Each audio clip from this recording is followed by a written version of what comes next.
Chers amis, bonjour à tous et à toutes. Bienvenue à cette plage que nous avons toujours appelée halte spirituelle pour la journée qui était consacrée d'abord les années antérieures à la méditation sur la parole de Dieu du jour. Et nous voulons donner une autre impulsion, ce sera une capsule spirituelle réflexive sur une thématique qui colle avec notre actualité. Cela peut être davantage important surtout vis-à-vis de tout ce que nous vivons dans le climat contemporain, comment faire le lien avec la parole de Dieu, mais aussi avec la foi de l'Église catholique.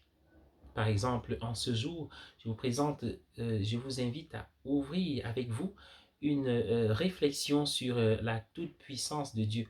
Croire en un Dieu tout-puissant, c'est un article du Credo, je crois en un seul Dieu, le Père tout-puissant, ou alors je crois en Dieu, le Père tout-puissant, créateur du ciel et de la terre, etc. Avec ce que nous vivons aujourd'hui comme crise, division, tension dans le monde, cette thématique peut peut-être être intéressante quand on voit des innocents mourir, quand on voit des hommes à tort ou à raison. Y a-t-il une raison pour faire la guerre?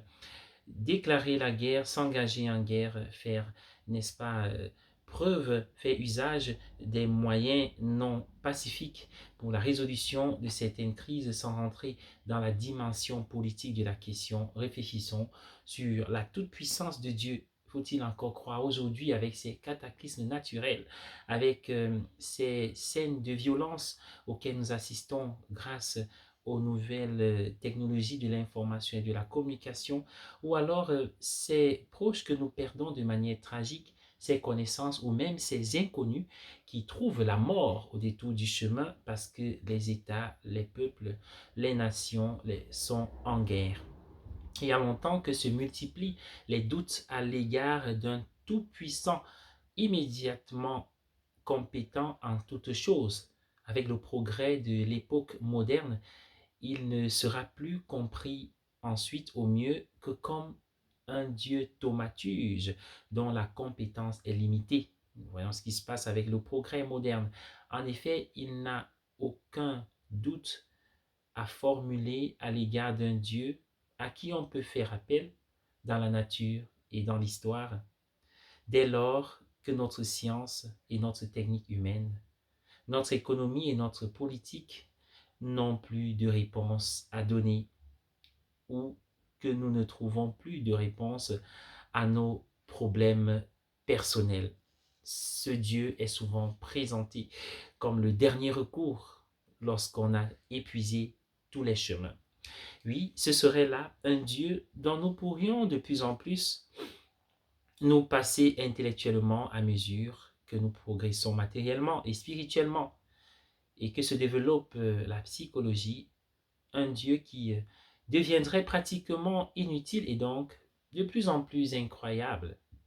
Mais allant plus loin, je dois avouer qu'après Auschwitz, le Goulag, les deux guerres mondiales, ce que nous vivons aujourd'hui, il y a eu la pandémie, il y a eu même tout ce qui a été dit après, sans oublier la guerre en Ukraine, Ukraine, Russie aujourd'hui, Israël, Palestine, et même dans les peuples africains, ce qui perdure de part et d'autre. Voilà, je peux d'autant moins parler en homme responsable euh, de Dieu tout-puissant et en tant que détenteur absolu de la puissance, il est délivré de toute puissance, de toute souffrance.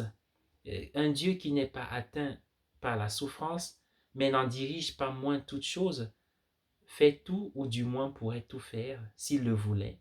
Et pourtant, ou du moins pourrait tout faire, il n'intervient pas face aux grandes catastrophes naturelles et aux crimes de l'humanité, mais se tait, se tait, se tait.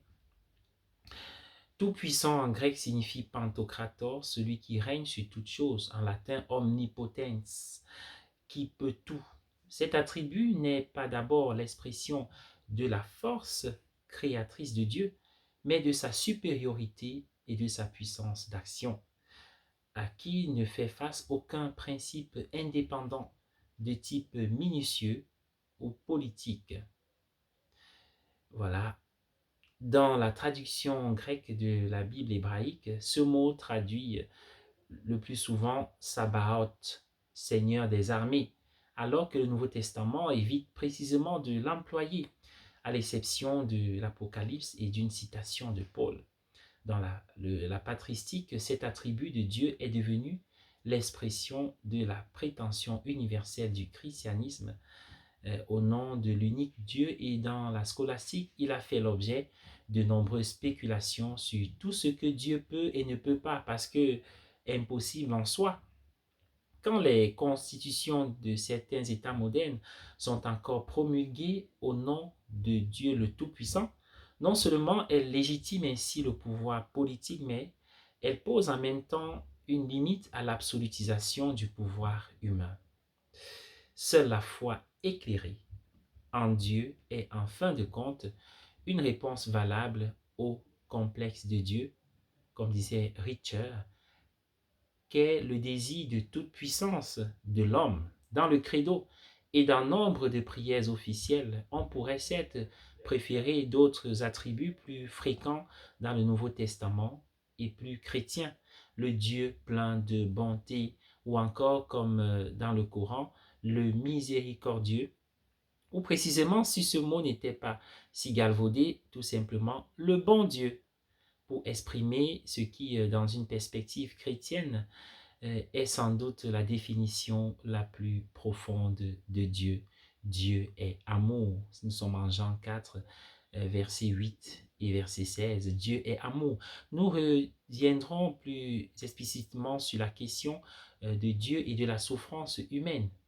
Mais après tout ce que nous venons de dire, il faut souligner, avant d'arrêter, parce que nous allons continuer durant les prochaines haltes spirituelles des jours à venir sur la même réflexion qui ne peut être prise en une seule intervention. Mais après tout ce que nous venons de dire, il faut souligner dès l'abord que nous ne pouvons plus partir d'un Dieu du Moyen Âge, ni même d'un Dieu de l'époque de la Réforme, qui serait au-dessus ou en dehors du monde. 1. Si pour faire droit aux exigences de la modernité égale et ses suites, il nous faut penser Dieu dans le cadre d'une compréhension moderne, globale, de la réalité, nous ne pouvons faire autrement que de penser Dieu dans le monde et le monde en Dieu. Nous ne pouvons pas comprendre l'action de Dieu dans le monde à la façon du fini et du relatif, mais seulement comme l'infini dans le fini et l'absolu dans le relatif. Deuxièmement, Dieu dès lors n'intervient pas d'en haut ou de l'extérieur, comme le moteur immobile. Comme l'architecte ou l'horloger dans le monde, il agit de l'intérieur, comme la réalité dynamique la plus réelle, dans le processus du développement du monde qu'il rend possible, qu'il dirige de l'intérieur et accomplit. Il n'agit pas au-dessus du processus du monde, mais dans le processus du monde, dans, avec et parmi les hommes et les choses. Il est lui-même origine, milieu et fin du processus du monde. Oui, bien-aimé du Seigneur. Troisième point à relever, Dieu n'intervient donc pas seulement en tel ou tel point particulièrement important ou dans les lacunes du processus du monde, mais il agit comme le soutien créateur et achevé, et donc comme celui qui dirige le monde à la fois immanent au monde et au-dessus du monde, en respectant pleinement les lois naturelles, dont il est lui-même la source. Il est lui-même le fondement et le sens du processus du monde, fondement qui englobe et pénètre toutes choses, fondement qui ne peut être accepté que dans la foi. Voilà. Mais sachant tout cela, peut-être suis-je autorisé à parler avec grande réserve dans une naïveté seconde, comme disait Paul Ricoeur, de Dieu, le Père qui est aux cieux. Suis-je autorisé à lever les yeux vers le firmament, vers le ciel, qui, dans son infinité, sa clarté, sa beauté, a toujours été le symbole concret de Dieu et qui peut parfaitement le rester aujourd'hui, précisément pour ceux qui ont une formation scientifique? Je sais en effet que Dieu, tel que nous le comprenons aujourd'hui, n'est pas l'homme, il n'est pas homme, n'est pas une personne comme nous, mais qu'il est infiniment plus qu'une personne.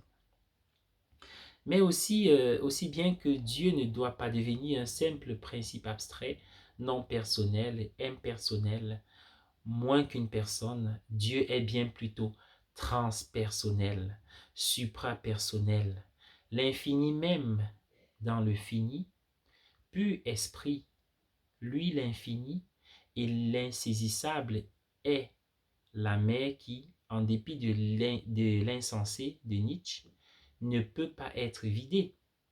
Il est l'horizon qui ne peut être effacé. Dieu est le soleil dont la terre et l'homme ne peuvent être détachés. Mais si je sais ainsi que Dieu est la réalité qui englobe et qui dirige tout de part en part, la réalité infinie que je ne peux penser comme séparée de ma finitude, mais qui s'en distingue toutefois, je puis alors admettre qu'il n'est pas absurde de reconnaître aussi dans cette réalité spirituelle englobante un vis-à-vis, qu'il n'est pas absurde de m'adresser à ce vis-à-vis fondateur qui entend se communiquer. Alors, dans une attitude de profond respect, je peux dire tu à cet infini qui m'embrasse. Oui, je peux à nouveau prier, comme l'ont fait des hommes de tous les continents dans la tradition ancienne, juive, chrétienne, islamique, vieille de 4000 ans, et celle encore plus vieille, orientale, égyptienne. Prière de louange et souvent aussi de plainte, d'action de grâce, de demande et parfois aussi de révolte et de colère. Mais Dieu Père est-il une figure entièrement masculine? Là aussi, la poussée des théologiennes féministes, je sais aujourd'hui mieux que jamais que ce Dieu, sous cette poussée, n'est pas un Dieu mâle, qu'il n'est ni masculin